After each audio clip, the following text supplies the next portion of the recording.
Hey, when I say 600, 600, I'm totally lying, just so you know. But this is 540,000 dudes and 872,000 bucks a month at 10% tax rate on a non-industrial city, just commercial and residential, with a couple of gambling houses and one recycling center. Um, Obviously, the most important the thing about having any high density city is just managing traffic. The way that I manage traffic in this city is a combination of streetcars along avenues that go down the center. Let's open the streetcar view, sorry. Streetcars? Oh, this is totally not streetcar view. There we go. So it looks kind of cool. I like it. It's like a little pinwheel. So this little pinwheel is actually streetcar tracks rather than an actual road. The fewer intersections the streetcars have to turn through, the less they have to wait for traffic. There's a single streetcar depot here, and then there's a circle around the middle of the city, and then there's little spokes going out of the wheel, and a streetcar stop next to each of these individual side streets. And then we got buses going around the whole city, and again, you keep the bus stops going down the spokes of the wheel, and you only put a very small number of bus stops along the side streets. Almost none. Same thing goes for education. In order to free up space, the most space efficient education building that there is the high school, and you might think that it's more space efficient just not to have any education buildings, but you'd be wrong, because if you don't have any education buildings, you need more police buildings, and you need more fire buildings, and you need more power plants, and so on and so forth. So I prefer to have education. I don't have any medical buildings whatsoever, and I never have. And death has never been a big issue because this is a non-industrial city with very little pollution. So normally when a sim gets sick, he walks, frickin' walks. It takes him like 2 days to the clinic, right? And then he gets healed up over the course of like half a day, and then he walks home. If you just let everyone die, then they get better a lot quicker.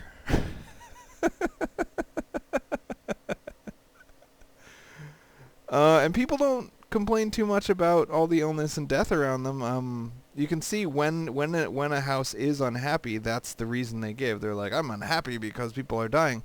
But look at, for example, this house. He's like, wow, people around us are always dying and sick. But he's happy. He's green. He's totally happy. So, the things that make people happy are power, water, taxes, and then services. And since services are at the bottom, as long as most services are pretty good, doesn't matter too much. Single police station, single double-decker bus terminal, doing my little bus spokes, and 2 train high-speed German rail train stations. The reason for the train stations, they don't actually do anything in the early game, but the reason for the train stations, they make tourists a lot less of a pain in the butt, right? I have 500 tourists per day. It's actually more like 2,500 tourists per day. It's down to 5,000 because as I increased in density, the traffic started to back up and tourists had a harder time getting out of the city, and so they stopped coming to the city. But anyway, point is, if you try to squeeze 2,500 tourists in through the highway, it ain't gonna work. So you give them a train station and then they walk around on foot, and that's much better. They still have to leave the city by car. They can leave via train, but they very rarely actually do. So that's kind of a problem. And I don't know. I think that's kind of it, man. It's kind of it. Single trash. Oh, stop lagging. Wherever the hell it is. Here we go. Single trash depot here and a single recycling bin up there. If you take a closer look at what really is giving me all my money, plastic and alloy recycling are a big portion of where my money is coming from. City specialization for today is 0 because of traffic, but usually I'm earning a reasonably good chunk of money from these gambling houses. They've started to lose money because for some reason my tourists per day dropped from 2,500 down to 600 or something. I don't know why that happened, but they'll be profitable again soon. Yeah. I do, whenever I'm trying to max out the density of my buildings, I do drop my tax rate as low as it'll go, usually 4%, 3%, something like that. So I only have a big income whenever I want a big income, like 900K per minute. It's once you have $1 million, you don't really need to keep a big income going all the time because you're not spending money on anything. So why do you need to keep piling up money, right? So ideas when you reach a point where your city just won't grow anymore.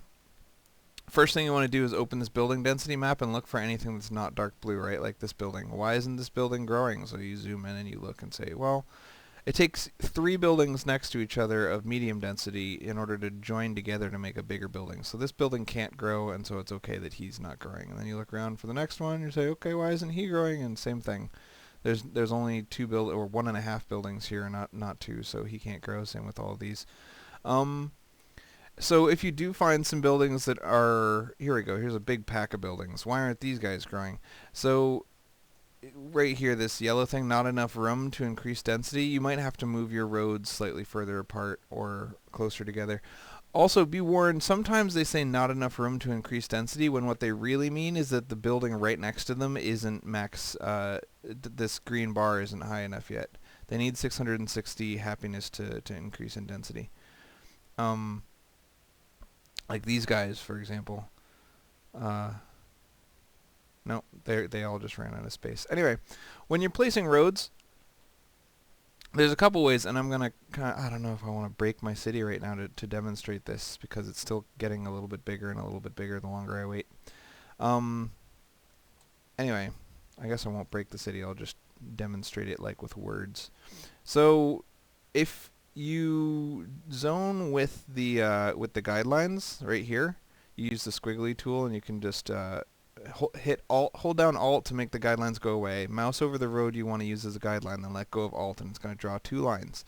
One line here and one line here. So if you zone like this, you're going to kind of waste a lot of space because you don't really need all 3 of these roads. You only need 2 of them. So we can see over here, for example, I only use 2 roads and zone double density. So when you bring up the guideline on this road, you want to try to manually build the next road up just under the guideline. Like, I'm pointing with my finger as if you can see my freaking finger. But see how this road and this road, they're not drawn on the guideline. That you buy about 1 road's worth of space by drawing it a little bit closer. And it looks all squiggly and crappy too when you draw it manually, but whatever. And then by squeezing out a little bit of extra space here and a little bit of extra space here, I'm able to squeeze in high density buildings right here instead of having no room for that. Another really great tool when you're trying to figure out where to, ooh, this is up to 550, not bad. When you're trying to figure out where to place your zones, if you make a soccer field or a Maxis Manor, that is the size of a max density building. So you just bring it up and you run it along this line, and you notice which buildings turn yellow. If any of the buildings on the other side turn yellow, then your roads are too close, and you can bulldoze them and start again. Don't be afraid to bulldoze things. I don't know why, but some people say that you shouldn't bulldoze once you get towards the end of your city. When you bulldoze and rebuild a road and rezone it, it's going to take like 2 city days before it gets to max density, and I guess that can be a pain in the butt if you feel like you're close to your goal and you don't want to wait 2 days. But other than having to wait for it to increase in density, there's no downside to bulldozing things. Another really important thing, you'll spend a lot of time looking at traffic, right? Because if you get too much traffic, your city will basically burn to the ground and you'll be overrun by criminals. Look how clean this traffic is, even with 550,000 people in here. Very clean traffic. So the way you want to keep your traffic clean is you wait until 6 a.m. 6 a.m. is rush hour. 6 a.m. and 6 p.m. are when people get called into work, but at 6 a.m. they get called into shop and work and go to school all at the same time. So that's the biggest rush hour. So fast forward till 6 a.m., then open the roads menu and look at where you have red. And wherever you have red, you can pause the game, zoom in on something like right here. We got a tiny bit of traffic, so we can use this as an example. Close all the menus, and then bring up this population map, and it'll show you what kind of people are causing the traffic jam. So right here, these are people trying to get to work. So each high-density house is going to generate 400 workers and 200 shoppers and 150 students each day. Your goal is to make as many of those people walk as possible. You just saw this building empty out, and almost everybody is walking, right? So by basically people will walk somewhere if it's really close by. So you want um, a high density commercial will provide work for what is it, man? I know it's a 3-to-1 ratio, so let's see, 1,200 people can work there, I think. So you have 400 workers, 400 workers, 400 workers, and then 1,200 jobs for them. So for every 3 houses, you want 1 commercial. I could get more people into the city by somehow making these able to upgrade their density, and like I could really micromanage it a lot more. And I've seen people who've had 600,000 people in their city, so it's obviously possible, and I could do a lot to get more density. But I'm kind of done growing this city. Anyway, point is, you want 3 houses in the middle and 2 jobs on the side, and then full houses on the back or whatever, so that you have a 3-to-1 ratio of houses and jobs, and you want them all super close, and you want to really watch at 6 a.m. When 6 a.m. comes around. You want to see everyone walking. Everyone who drives their car for any reason, you just click on the car and you're like, okay, what the hell? You're not supposed to be driving your car. Why are you driving your car? And then you click to see where they came from. In this case, it doesn't work because he came from a hotel. The exception, obviously, tourists are going to drive all over the place, and you can't do anything about that. It sucks. Obviously, if sometimes they use public transportation, but they seem to kind of decide randomly. For example, a tourist who comes from a train station will almost always walk if he can. A tourist who comes from a stadium will almost always walk if he can, but a tourist who comes from a gambling house will almost always drive. Apparently gambling makes you want to drive places. In the last patch, they actually changed it so that tourists driving they show up as taxis, so it makes it really easy to see if that's your problem. I'm trying to talk about random crap until 6 a.m. comes along, so I can show you rush hour, but I might not make it. So look how many people get walking, man. It's good times. So anyway, yeah, if you can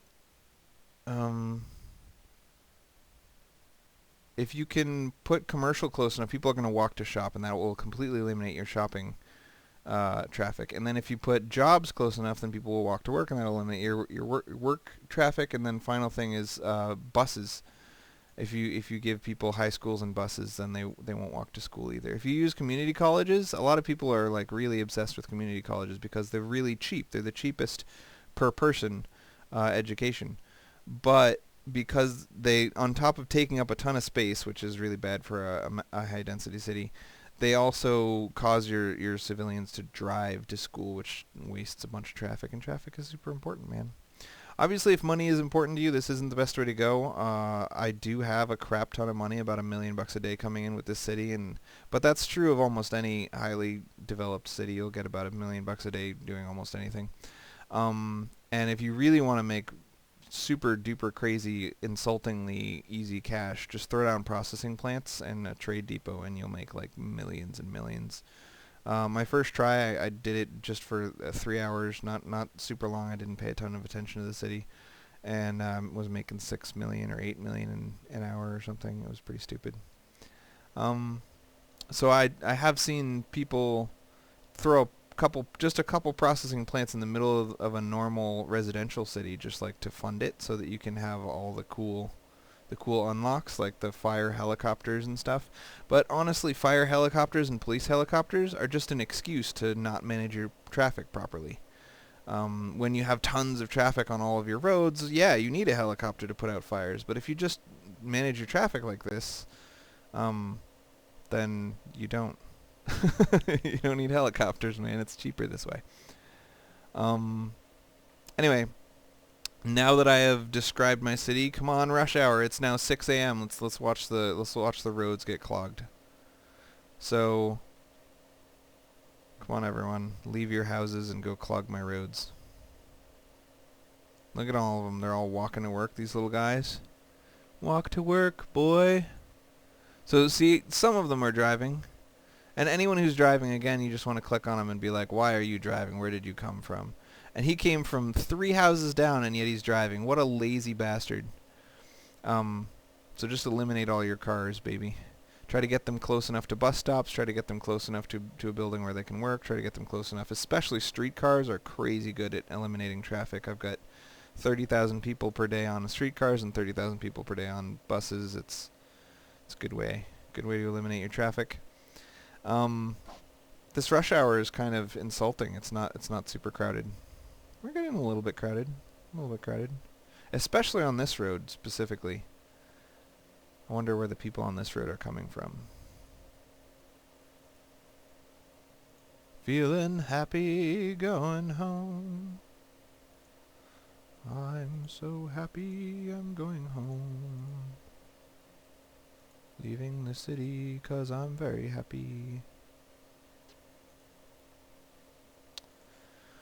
So it looks like all of my traffic is basically shopper traffic, and the reason for this is that a single high-density commercial building provides like 1,200 jobs or some ridiculous number of jobs, but they don't provide that many goods. So you can diagnose traffic, commercial traffic, shopping traffic like this by opening the commercial menu. See this commercial map?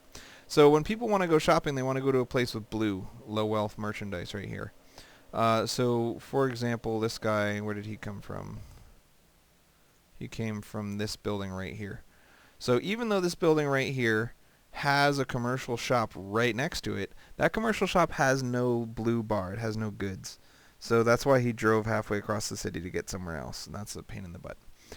So you actually, if you look in the population menu, I have 11,000 unfilled jobs. So I could theoretically squeeze out a lot more citizens by blowing up a lot of my commercial and throwing down more residential, right? And still have 100% potential employment.